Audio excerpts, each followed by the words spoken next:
नमस्कार, मैं पुष्पांजलि आप सभी दर्शकों का केवी स्टूडियो के कार्यक्रम कहता बेगूसराय बढ़ता बेगूसराय में हार्दिक अभिनंदन करती हूँ, स्वागत करती हूँ। आज मैं आपको बेगूसराय के एक ऐसे शख्सियत से मिलवाने जा रही हूँ जो बिहार क्रिकेट संघ में ए लेवल के अंपायर हैं और इन्होंने रणजी मैच में अंपायरिंग भी की है। जी हाँ, मैं बात कर रही हूँ मोहम्मद शाहिद अख्तर जी की। तो आइए मिलते हैं शाहिद जी से और सुनते हैं इनकी कहानी, इनकी जुबानी। मोहम्मद शाहिद अख्तर जी, केवी स्टूडियो में आपका बहुत बहुत स्वागत है। सबसे पहले तो मैं जानना चाहूँगी आपके पैतृक गांव के बारे में और आपकी शिक्षा दीक्षा के बारे में। मैंने मैथमेटिक्स में एमएससी किया है और मैं अभी गढ़पुरा कॉलेज, श्री कृष्ण कॉलेज गढ़पुरा में मैथमेटिक्स में लेक्चरर हेड ऑफ डिपार्टमेंट हूँ जी। और एक्चुअली मेरा पैतृक गांव रोहतास सासाराम है, लेकिन मेरे पिताजी यहाँ 1964 से IOCL में थे, तो मेरा जन्म और मेरी शिक्षा दीक्षा, कर्मभूमि, जन्मभूमि दोनों बेगूसराय रही है जी।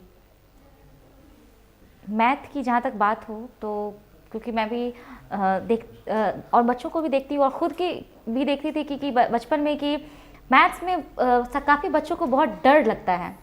मैथ सब्जेक्ट है तो फिर नींद आने लगती है, हाफी आने लगती है, वो इंटरेस्ट नहीं ले पाते हैं। और आपने मैथ्स में MSc किया और आप एज अ लेक्चरर अभी कार्यरत हैं, तो इस बारे में बताइए कि जो बच्चे इंटरेस्ट नहीं ले रहे हैं मैथ सब्जेक्ट में, कैसे वो पेरेंट्स या टीचर उसको हैंडल करें कि वो इंटरेस्ट लेने लगे।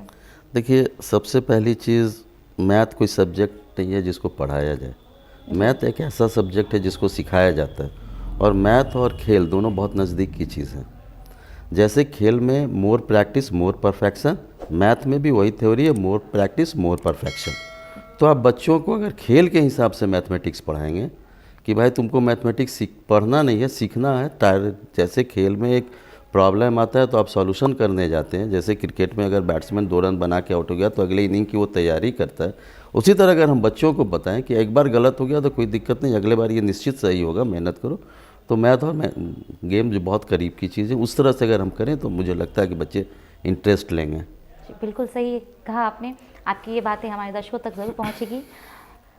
सर, आप बिहार क्रिकेट संघ के अंपायर हैं, तो अंपायर की शुरुआत कब से हुई? मतलब इसमें शौक कैसे जाए, क्योंकि अक्सर बच्चों को देखा गया है कि वो क्रिकेट में खिलाड़ी के रूप में अपने आप को देखना चाहते हैं और आपने अंपायरिंग शुरू की, तो इस बारे में कुछ बताइए। असल में मैं 1980 से बेगूसराय ज़िला में खेल रहा हूँ जी। और उस समय और आज की क्रिकेट में बहुत अंतर है। उस समय की क्रिकेट की परिकल्पना आज के बच्चे समझ नहीं सकते जी। उस समय कुछ नहीं था, हम लोग सिर्फ पढ़ के किताब और जहाँ इधर उधर से कुछ जानते थे। तो मेरा ननिहाल एक्चुअली धनबाद में था, जो क्रिकेट में बहुत आगे था। तो यहाँ जब मैचेस होते थे तो एक अच्छा अंपायर नहीं मिलता था। खिलाड़ी तो मिल जाते थे, अंपायर नहीं मिलते थे। तो शुरू में मैं बहुत छोटा था, उस समय मुझे लगता है मेरी उम्र 15-16 साल रही होगी।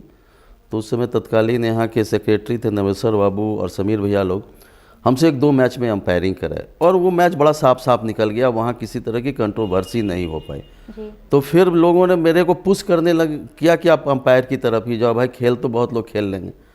और इसी में मैंने 1991 में, उस समय तत्कालीन बिहार और झारखंड जो अभी है एक था, मैंने अंपायरिंग की परीक्षा पास की। और उस साल बड़ा टफ एग्ज़ाम हुआ था, हम लोग 200 कुछ विद्यार्थी वहाँ पे अपीयर हुए, तो और मात्र 16 लोगों ने क्वालिफाई किया था।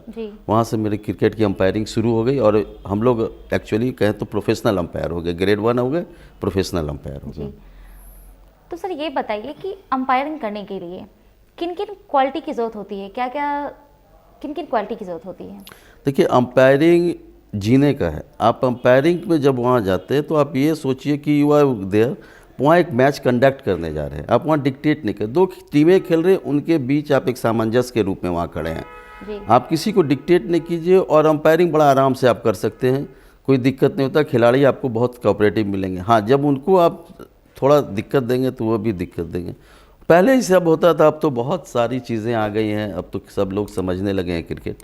पहले होता था ऐसा कुछ, लेकिन अब ठीक है। और अंपायरिंग कोई बहुत चीज़ नहीं है, आप हर समय अप टू मार्क रहिए, नियम को जानते रहिए। खिलाड़ी अगर कुछ चीज़ कहता है तो आप नियमों के हवाले से बताइए, खिलाड़ी आपके साथ बहुत आराम से रहता है जी। क्योंकि मैंने देखा, मतलब मैं इंडिया लेवल के बहुत सारे प्लेयर को जिन्होंने भारत का प्रतिनिधित्व किया, देखा सारे लोग बहुत कोऑपरेटिव आपको मिलेंगे।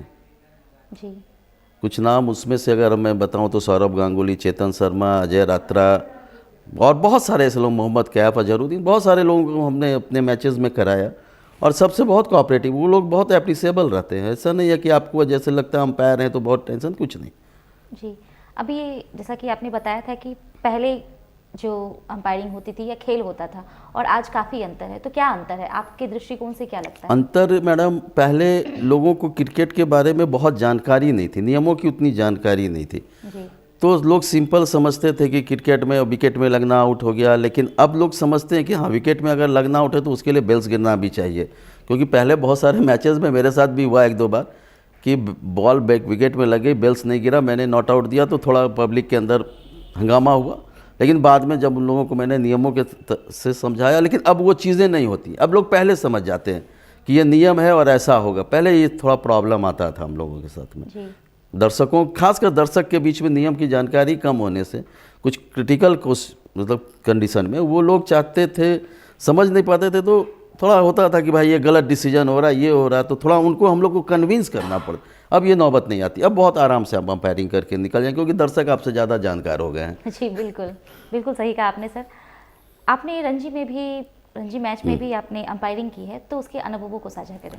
देखिए, एक्चुअली हम लोग जब अंपायरिंग शुरू किए 2003 में, आपको भी पता होगा, बिहार और झारखंड के बंटवारे के बाद बिहार का क्रिकेट थोड़ा चला गया अंधकार की ओर, थोड़ी सी पॉलिटिक्स ज़्यादा हो गई क्रिकेट में। और उसके बाद हम लोगों को अंपायरिंग एक्चुअली रणजी पैनल नहीं मिल पाया। लेकिन हम लोग चूँकि ए ग्रेड अंपायर थे, तो होता क्या है बीसीसीआई में कि एक अंपायर असिस्टेंट अंपायर होते हैं। अगर फील्ड में किसी अंपायर के साथ कोई घटना हो गई, जैसे वो बीमार हो गए या उनको कुछ देर के लिए बाहर जाना है, तो आप उनके जगह पे खड़े हो सकते हैं। तो हम लोगों ने वही किया। हम लोगों को उतना मिला कि हम लोग फील्ड के अंदर खड़े हो गए। और मैंने पहले भी कहा कि आप जितने बड़े प्लेयर के साथ जाके करिए, वो उतने कोऑपरेटिव मिलेंगे, कहीं कुछ नहीं होता है, बहुत आराम से। और रणजी मैचेस में तो बहुत मज़ा आता है, आपको बहुत कुछ करना नहीं होता, क्योंकि कैमरा लगा होता है, अंपायर आराम से काम करता है। अगर उसको दिक्कत हुई तो हाथ घुमा दिया, वो काम कंप्लीट है।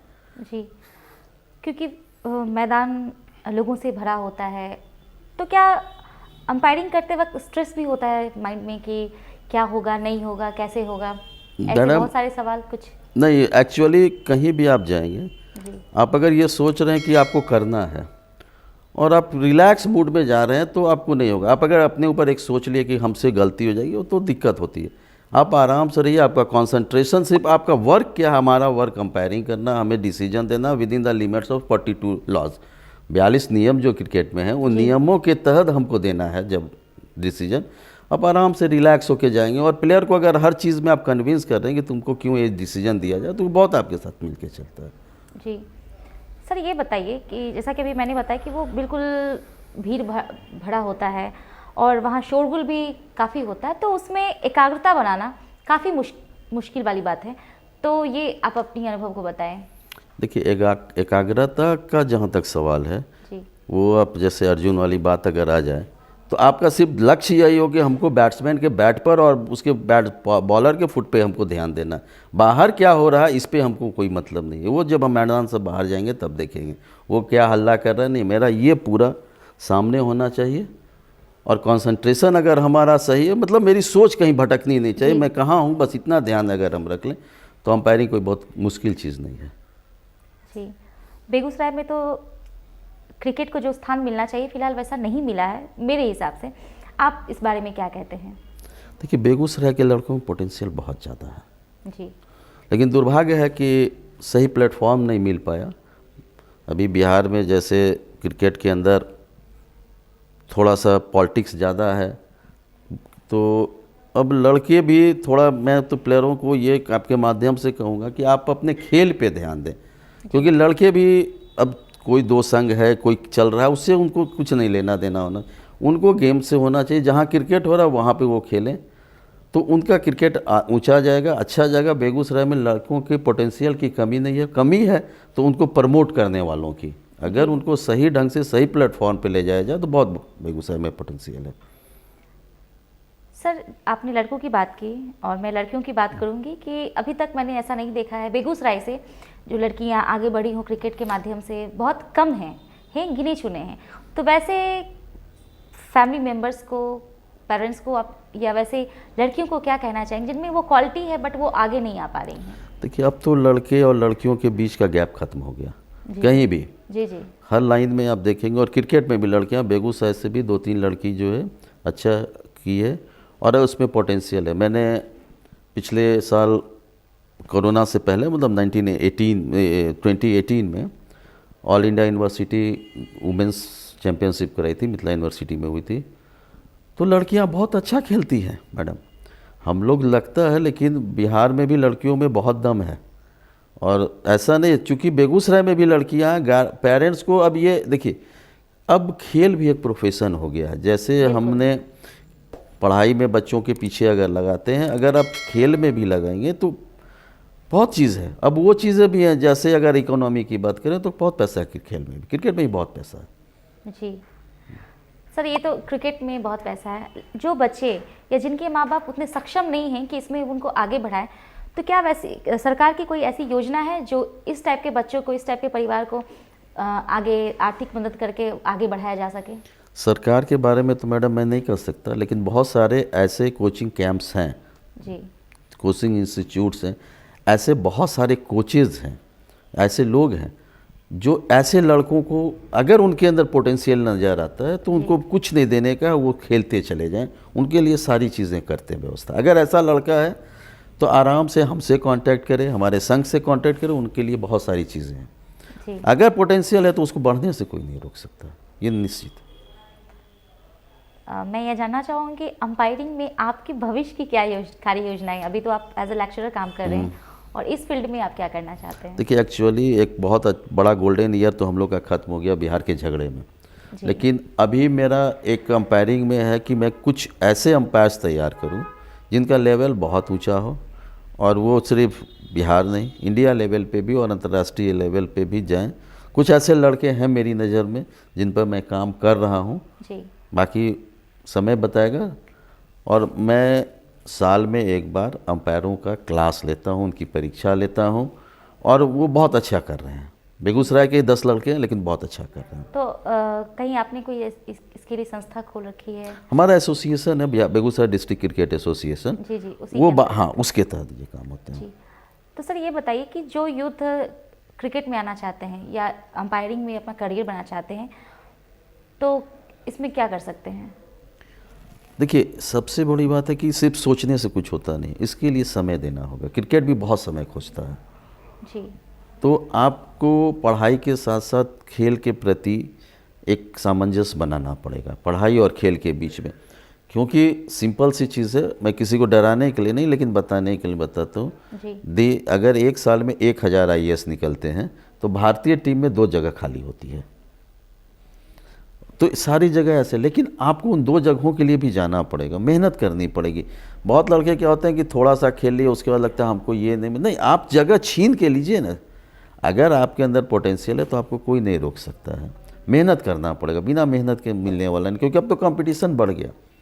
पहले तो कम से कम ये था कि जो कुछ गार्जियन थे जो लड़कों को आगे करते थे खेल में, अब तो लड़के लड़कियां सबको गार्जियंस बहुत आगे करते हैं, बहुत उनके पीछे लगते हैं, बहुत पैसा देते हैं जी, बहुत मेहनत करते हैं। मैं तो ऐसी माओं को देखे कि वो टिफ़िन बॉक्स और लड़के का किट बैग लेके फील्ड में जाती है, पूरा बैठे रहती हैं जैसे नर्सरी क्लास में बच्चों को लेके जाती है जी। ऐसा हमने देखा है। रेफरल सिस्टम की बात करें तो ये क्या है सर? देखिए, रेफरल सिस्टम जो है ये एक्चुअली इसके पीछे अगर हम जाएं तो जब थर्ड अंपायर और टीवी पे आने लगा तो अंपायर थोड़े ढीले हो गए ऊंचे क्लास के, क्योंकि उनको लगता था कि अगर कोई डिसीजन हमसे छूट रहा है तो हम कर लेंगे। और लेकिन उन डिसीजनों, कितने डिसीजन के लिए आप जा सकते हैं, एक लिमिट थी आईसीसी के लॉज में, एमसीसी लॉ में। तो खिलाड़ियों को बहुत नुकसान होने लगा, क्योंकि आप फिर ऊपर की क्रिकेट में बहुत डिसिप्लिन है, आप रुक नहीं सकते हैं, आप उसके लिए कुछ नहीं दिखा सकते, उसके लिए नियम है आपकी पेनल्टीज। तो देखा कि अंपायरों के अंदर जो ये एक चीज़ हुई, तो इसके लिए खिलाड़ियों के पक्ष को, कि अगर खिलाड़ी को लगता है कि मैं वास्तव में आउट नहीं हूँ, क्योंकि अंपायरिंग में एरर होना, ह्यूमन एरर होना कोई बड़ी बात नहीं है, हो जाता है, तो इसलिए उसको रेफरल किया गया कि आप अपने चीज़ को देख सकते हैं कि वास्तव में मैं अगर आउट हूँ कि नहीं आउट हूँ। अगर कॉन्फिडेंस आपको है कि मैं नॉट आउट हूँ बैट्समैन है तो आप देख सकते हैं, अगर बॉलर को लगता है कि आउट है, अंपायर ने उनके साथ नहीं दिया, तो वो देख सकते हैं, चेक कर सकते हैं। अच्छा, यही है रेफर सिस्टम। रेफर सिस्टम यही है, रेफ़र कर देते हैं। अंपायर भी रेफ़र करते हैं केस को। अगर अंपायर को लगता है कि ये कैच साफ नहीं हुआ, कैच छूट गया या सही ढंग से नहीं है, या उनको लगता है कि इस डिसीजन में हम साफ नहीं कहीं पे देख पाए, तो वो भी रेफ़र करते हैं। ये रेफरल है। चलिए, बहुत ही यूनिक चीज़ आपने बताया मेरे लिए, क्योंकि मैं बहुत ज़्यादा क्रिकेट नहीं देख पाती हूँ। सर, ये तो थी बातें बेगूसराय की। मैं जानना चाहूँगी बिहार क्रिकेट के बारे में कि इसके बारे में कुछ बताएं, इसका क्या लेवल है, कहाँ होना चाहिए, अभी किस लेवल पे है? देखिए, बिहार क्रिकेट से हम लोग 1985 से जुड़े रहे जी। अलग अलग लेवल पे। मैंने बिहार क्रिकेट को शुरू में धनबाद में लिया। धनबाद मेरा ननिहाल है, वहाँ एक स्टेडियम होता था डिगवाड़ी स्टेडियम, जहाँ पे उस समय रणजी मैच और इंडिया लेवल अंतर्राष्ट्रीय तो नहीं लेकिन भारतीय लेवल का और दिलीप ट्रॉफी वगैरह वहाँ होता था। वहाँ मैंने अंपायरों को सीख के कुछ अंपायरिंग भी सीखी। उस समय बिहार की क्रिकेट बहुत ऊंची जा रही थी। हम लोग ईस्ट जोन में 2 नंबर पे थे, बंगाल के बाद हमारा नंबर था। बाद में बिहार का जब बंटवारा हो गया तो दुर्भाग्य से हमें क्रिकेट के नाम पर कुछ नहीं मिला तो राजनीति मिली, विवाद मिला। झारखंड को सब मिला और झारखंड ने धोनी जैसे प्लेयर को पैदा कर लिया। हालांकि शायद आपको जानकारी होगी कि धोनी ने अपने शुरू के मैच बिहार क्रिकेट एसोसिएशन के नाम पे ही खेले थे जी। उनका पदार्पण जो हुआ था बिहार क्रिकेट एसोसिएशन के नाम पे ही। उनसे पहले सबा करीम खेले थे बिहार क्रिकेट एसोसिएशन के नाम पे, उससे पहले रणधीर सिंह खेले थे, उससे पहले हरी गिडवानी खेले थे और बहुत सारे लोग खेलते आए थे। लेकिन किन्हीं को बहुत लंबे समय तक बिहार अंतर्राष्ट्रीय क्रिकेट में जगह नहीं मिल पाई। सबा करीम कुछ दिन रहे, धोनी बहुत ज़्यादा दिन रहे, लेकिन बाद में जब झारखंड क्रिकेट एसोसिएशन हो गया तो वो झारखंड क्रिकेट एसोसिएशन से करना। तो बिहार को उसके बाद विवाद मिला, संघों की लड़ाई हुई, एक से अधिक संघ हो गए। हर संघ अपने को कहता था मैं हूँ मैं हूँ मैं हूँ। 2008 तक हम लोगों ने बहुत लड़ाई लड़ी, समझ लिए फील्ड से लेकर मैदान से लेकर के बॉम्बे और कलकत्ता तक हम लोगों ने प्रदर्शन किया। तो एसोसिएट मेंबरशिप बिहार को मिली 2008 में। लेकिन दुर्भाग्य कि फिर वही कुर्सी की लड़ाई के चक्कर में 2010 में फिर बिहार खराब होने लगा। होते होते 2016 में जाकर के कुछ ठीक हुआ और हम लोगों को लगा था, लेकिन वर्तमान में फिर वही एक विवाद में बिहार पड़ा हुआ है और कोर्ट में चल रहा केस। लेकिन इस पूरे चीज़ में एक चीज़ बढ़िया हुई कि अब पहले जो होता था बिहार को, जब बिहार का क्रिकेट विवादों में था तो खिलाड़ी बहुत ज़्यादा उससे प्रभावित हो रहे थे क्योंकि उनको खेलने को नहीं मिल रहा था। और बिहार के लड़कों को झारखंड और यूपी और या दूसरे स्टेट्स में जाके खेलना पड़ता था, जहां उनका उतना ज़्यादा प्रदर्शन होने के बाद भी चूँकि आउटसाइडर के होते थे तो मौका नहीं मिलता था। लेकिन बीसीसीआई ने एक अच्छी चीज़ की है कि विवाद अपनी जगह पे बिहार की टीम खेलेगी और लड़कों के करियर को कहीं किसी तरह का नुकसान नहीं होगा। और इस एवज में मैं आज आपके स्टूडियो में बैठा हूँ, उस समय मेरे को फ़ोन आया कि बिहार के मुद्दे को सुलझाने के लिए बीसीसीआई ने एक पर्यवेक्षक, जिसको ऑब्जर्वर हम लोग बोलते हैं, भेजे हैं। आज शाम वो आएंगे पटना और बिहार के विवाद को अगर नहीं सुलझा पाए तो कम से कम बिहार की टीम जो खेलेगी आने वाले मुश्ताक अली में 2020 में, वो निश्चित रूप से जाएगी जी। इसलिए खिलाड़ियों के भविष्य पे अब कोई असर नहीं पड़ेगा। पदाधिकारी अपने भविष्य की चिंता करें, वो क्या करेंगे नहीं करेंगे जी। सर, सबके आइडियल, हर इंसान के कोई ना कोई आइडियल होते हैं, आदर्श होते हैं। तो इस क्षेत्र में आपके आदर्श कौन हैं? देखिए, हम लोग जब मैंने अंपायरिंग शुरू की बेगूसराय में जी। तो ये चीज़ यहाँ समझने वाले भी लोग नहीं थे कि ये स्टेट पैनल अंपायर क्या होते हैं। और यहाँ पे लोगों को बाद में लगता था कि कैसे आप यहाँ इतनी छोटी जगह से चले गए, क्योंकि मेरे बाद दुर्भाग्य से अभी तक बेगूसराय में कोई दूसरा फिल्म हुआ ही नहीं जी। बिल्कुल। तो लोग बार बार पूछते थे कि कहाँ से, तो मैं बताता था कि भाई मेरा बाहर में भी संपर्क था धनबाद में और वहाँ मैंने सारा चीज़ सीखा। लेकिन जब हमने पास किया तो वहाँ भी एक चाहिए आदमी जो आपको अप्रिसिएट करता रहे, बराबर आपके साथ रहे। तो एक ललित प्रसाद वर्मा जो अंतर्राष्ट्रीय अंपायर हैं, अभी बिहार के ही हैं, उन्होंने हम लोगों की बहुत मदद की। जहाँ पे हम लोगों को गाइडलाइन की ज़रूरत है कि सर इस जगह पे हम लोग कैसे बिहेव करें, कैसे खेलें, उन्होंने बहुत मदद की। मेरे गुरु हैं वो जी। और अंतर्राष्ट्रीय में अगर बोलिएगा कि किसी को फॉलो करने की बात, तो हम लोग स्टीव बकनर को मैं फॉलो करता हूँ, उनके स्टाइल को थोड़ा देखता हूँ। जी सर, मैं जानना चाहूँगी कि अंपायरिंग में जो आपने ट्रेनिंग ली तो उसके अनुभव को बताएं। देखिए, हम लोगों ने जब परीक्षा पास की थी तो 6 महीने का हम लोग का प्रोविज़न पीरियड लगा था। ये बड़ा सिस्टमेटिक चीज़ उस समय होती थी झारखंड में।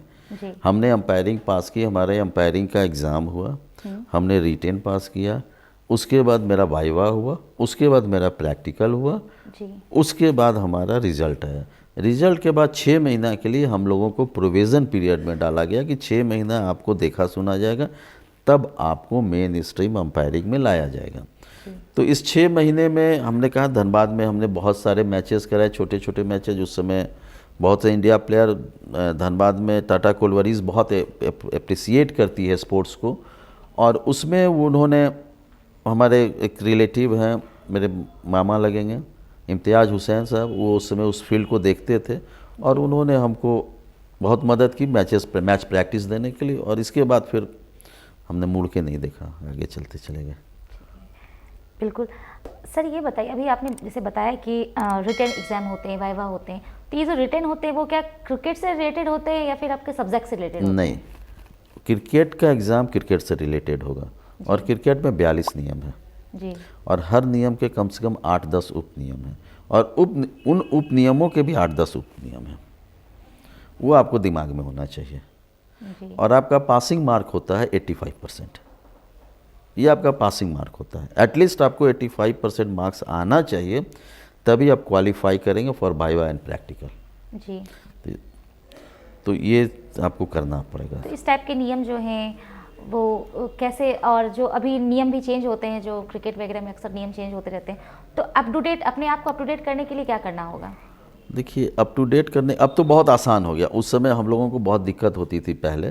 जी। पहले क्या होता था, अगर नियम चेंज हो गए तो फिर हम लोगों को एसोसिएशन के थ्रू मिलता था पेपर, या एसोसिएशन बताता था कि भाई ये सब नियम चेंज हो गए, इसके जगह पे अब इस तरह से होगा। लेकिन अब तो नेट का ज़माना है, अब सोशल मीडिया है, बहुत सारे चीज़ें हैं, तो तुरंत हम लोग सर्च करते रहते हैं। अगर तुरंत जैसे न्यूज़ में पता चला कि भाई ये इस तरह के, अभी जैसे कोविड में नियम चेंज हो गया है, अब पहले आपको रहना पड़ेगा क्वारंटीन में, उसके बाद में अब बॉल पे आप थूक नहीं लगा सकते हैं, पसीना नहीं लगा सकते हैं। तो इस तरह की चीज़ें हैं, तो अब तो तुरंत आ जाता है और पब्लिक भी जान जाती है। जी बिल्कुल। लेकिन प्लेयर भी जान जाते हैं। लेकिन उस समय होता था, अगर नियम चेंज हुआ तो फिर प्लेयरों को जब नहीं पता होता था तो उनको बताना पड़ता था खेल के पहले कि ये नियम चेंज हो गए, तुमको ऐसे बिहेव करना है। जी। तो अब अप टू डेट होना कोई बहुत मुश्किल नहीं है, टेक्नोलॉजी की वजह से। टेक्नोलॉजी की वजह से। और मैं पर्सनली मोबाइल में मेरे पूरी किताब रहती है, और मैं जब बैठता हूँ, मन नहीं लगता है तो इसी को पढ़ते रहता हूँ। जी बिल्कुल। सर, अब मैं आपके बचपन में फिर से लौट के जा रही हूँ कि जब आपने अंपायरिंग के बारे में सोचा था, तो क्योंकि पेरेंट्स का ख्याल होता है कि मेरे बच्चे अच्छा करे, क्योंकि उस टाइम क्रिकेट में वो भी अंपायरिंग के बारे में लोग ज़्यादा जानते नहीं थे, जानकारी नहीं थी, और आपने अंपायरिंग चुना, तो पेरेंट्स का कितना सपोर्ट रहा, और स्पेशली सोशल, क्योंकि उनके बिना कुछ नहीं हो सकता, तो उनका कितना सपोर्ट रहा? देखिए, मेरे फादर जो थे वो स्पोर्ट्स लवर थे। अच्छा। और मैंने सिर्फ क्रिकेट ही नहीं, जी। फुटबॉल और हॉकी में भी बेगूसराय को रिप्रेजेंट किया, कॉलेज को। 1981-82 में बेगूसराय फुटबॉल में डिस्ट्रिक्ट तो नहीं मैं खेल पाया, लेकिन क्लब और कॉलेज की टीम को रिप्रेजेंट किया। हॉकी में मैंने यूनिवर्सिटी को और बेगूसराय डिस्ट्रिक्ट को रिप्रेजेंट किया। क्रिकेट में भी किया, और क्रिकेट में बाद में तीनों खेल से फिर मेरे को भी ये ऑफ़र भी आया कि आप इन तीनों, जब मैंने क्रिकेट की अंपायरिंग की तो हॉकी और फुटबॉल से भी आया, तो फिर मैंने कहा नहीं, बहुत ज़्यादा किच हो जाएगा, मैं क्रिकेट में रहूँगा। मेरे घर से किसी तरह का बंदिश नहीं, और आज भी बंदिश नहीं है। अगर मुझे सुबह मैच खिलाने निकलना है तो मेरी पत्नी पहले से उठ के नाश्ता मेरा तैयार रखती है, और वो हमको जगाती कि आज मैच जाना, मेरा आपका ये ड्रेस तैयार, आप पहनिए। बहुत ज़्यादा कॉपरेशन। हाँ, कॉपरेशन पूरा है परिवार में। बिल्कुल, विदाउट कॉपरेशन कुछ होता भी नहीं होता। और अंत में मैं चाहूँगी सर कि आप हमारे बेगूसराय के जो खिलाड़ी हैं, यूथ हैं, उनको कुछ इस मामले में टिप्स दें कि क्या करना चाहिए, सही गलत कैसे जानें। देखिए, सबसे पहली बात, जैसे मैंने कहा कि बेगूसराय या बिहार में क्रिकेट अभी थोड़ा विवादों से घिरा हुआ है जी। लेकिन उसके साथ मैंने ये भी बताया कि बीसीसीआई अब खिलाड़ियों का बुरा होने नहीं देगी। तो खिलाड़ियों को चाहिए कि वो सिर्फ और सिर्फ अपने खेल पे ध्यान दें, अच्छा खेलें, अच्छा खेलेंगे तो उनको जगह मिलेगी। दूसरा, जो भी विवाद में संघ संगठन है उनके पदाधिकारियों से भी मेरी अपील होगी कि आप अपनी लड़ाई अपने तक सीमित रखें। आप संघ के लोग हैं, आपका अपना नज़रिया है, आप अपने लिए करें, खिलाड़ियों को उसमें ना घसीटें। और कभी भी किसी खिलाड़ी को ये आप ना कहें कि आप उस संघ के मैचेज़ में जाएंगे तो सस्पेंड कर देंगे, ये कहें कि आप उस संघ के मैचेज़ में जाएंगे तो मैं सस्पेंड कर दूंगा। खिलाड़ियों को, क्योंकि खिलाड़ी बेचारा होता है, वो खेल के लिए तरसता है, उसकी कोई जाति कोई धर्म कोई जाति धर्म नहीं होती। और मैं तो समझता हूँ मैडम, तो ये खिलाड़ियों के लिए बहुत अच्छा। अगर 2 संघ हैं और एक संघ 5 मैच करा रहा है, दूसरा संघ भी 5 मैच करा रहा है, तो खिलाड़ी को 10 मैच मिल रहा है ना, तो खेलने दीजिए। आपको क्या दिक्कत है खिलाड़ी से? आप अपने संघ की लड़ाई को अपने तक सीमित रखिए। मेरा संघ के लोगों से भी एक आपके माध्यम से अपील होगी, और खिलाड़ियों को भी कहना है मेरा कि आप संघ की ओर मत देखें, आप अपने खेल की ओर देखें, और जहाँ खेल होता है आप खेलें। जी सर, एक और सवाल मैं पूछना चाहूँगी कि फिटनेस के लिए, क्योंकि खिलाड़ियों को फिट रहना बहुत ज़रूरी है, तो फिटनेस के लिए आप क्या कहना चाहेंगे? क्रिकेट तो फिटनेस का गेम है। अब देखने में लगता है कि क्रिकेट में, लेकिन क्रिकेट में दिन भर आपको खड़ा होना होता है। ये सबसे बड़ी फिटनेस की ज़रूरत है। कब आपकी ज़रूरत हो जाएगी पता नहीं। और सबसे बड़ी चीज़ है कि आप जब क्रिकेट में 6 घंटा फील्ड में रहते हैं ना, तो 6 घंटा कंसंट्रेशन रखना होता है मैदान में आपको। अगर आप मल्टी डे मैच खेल रहे हैं और पूरे दिन आपको फील्डिंग करनी है, तो हो सकता है पूरे दिन में 2 ही बॉल आपके तरफ आए, लेकिन वो पूरे 6 घंटे उस 2 बॉल के लिए आपको कंसंट्रेशन रखना पड़ेगा। तो इसके लिए फिजिकल और मेंटल फिट होना बहुत ज़रूरी। और फिजिकल फिटनेस के लिए तो आजकल बहुत चीज़ें, हमारे ज़माने में बहुत मुश्किल होता था, लोग कुछ देहाती तरह की चीज़ें मैदान में, अब तो बहुत अच्छे अच्छे जिम्स खुल गए हैं, वहाँ जाएं, समझें और गाइड लें। खाने पे, डाइट पे ध्यान दें, ये गार्बेज फूड से दूर रहें। गार्बेज फूड मैं चाउमीन वगैरह को कहता हूँ जी बिल्कुल, उससे दूर रहें जी, तो खिलाड़ी के लिए ठीक है। चलिए सर, मैं ये पूछना चाहूँगी कि आप हमारे स्टूडियो आए तो डॉक्टर रोशन सर द्वारा संचालित केवी स्टूडियो की जो एक पहल है कि उम्दा कलाकार, नए नए चेहरे, नए नए स्पोर्ट्समैन, आप जैसे लोगों को यह मंच मिला और आप इस मंच के थ्रू आपको लोग जान रहे हैं, तो इस बारे में आप क्या कहना चाहेंगे? देखिए, एक बहुत अच्छी पहल है। मैंने बहुत सारे इंटरव्यूज़ को देखा है जी, आपने किया, और एक वो मुसर्रत जहाँ थी, और बहुत सारे लोग, बहुत अच्छा लगता है। और हम लोग को लगता है कि बेगूसराय में इस तरह की चीज़ होनी चाहिए। पहल रोशन सर ने की, सबसे पहले मैं उनको धन्यवाद देना चाहूँगा। आपको धन्यवाद देना चाहूँगा कि आप लोग इतना समय निकाल करके लोगों के लिए, और उन लोगों को आप ऊपर लाते हैं जिन लोगों को के अंदर है कि हम लोग जाने, और उनको आप दर्शकों के सामने, बेगूसराय की जनता के सामने लाते हैं। इसके लिए मैं रोशन सर का बहुत बहुत आभार प्रकट करना चाहता हूँ कि उन्होंने एक ऐसी शुरुआत की। और मेरी दिली इच्छा है, कामना है, भगवान से प्रार्थना है कि यह दिन दूनी रात चौगनी तरक्की करे। और ये तो मैं समझता हूँ कि एक शुरुआत है। कल को लोग ये जाने कि केवी स्टूडियो जो है एक चीज़ है, और लोग इसकी ओर आएँ आराम से। बहुत बहुत धन्यवाद सर, बहुत बहुत आभार।